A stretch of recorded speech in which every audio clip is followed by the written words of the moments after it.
quand on a fait face au Covid, on a rejoint les forces. On a donné une réponse commune.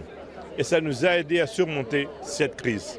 Donc il faut prendre les bonnes leçons et faire maintenant ce qu'on a fait quand il a fallu combattre le virus et maintenant ce qu'il faut nous faire pour bâtir la paix.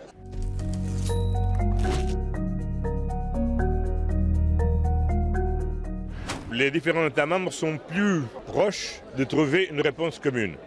Ça veut dire qu'il faut une acquisition commune, il faut renforcer les interconnexions entre les uns et les autres, il faut avoir une intervention sur les prix et il faut avoir un mécanisme pour soutenir les entreprises, les emplois et les revenus des familles.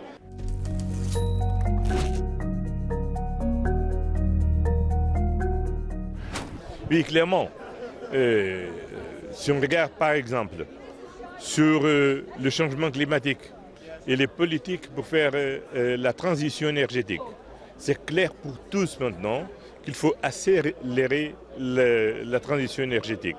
Parce que cette dépendance qu'on a eue vers la Russie, c'est une faiblesse de l'Europe. Si on veut être autonome, si on veut renforcer notre capacité d'influencer la société globale, il nous faut être indépendant du point de vue de l'énergie. Il faut être toujours optimiste vers l'avenir. On a vécu déjà plusieurs crises dans notre histoire récente. Dans les dernières 15 années, on a vécu une crise financière, on a vécu une crise économique, on a vécu une crise sanitaire. On doit faire face à nouveau à une nouvelle crise. Mais comme on a fait dans les crises antérieures, on sera capable de dépasser cette situation en renforçant la confiance des gens.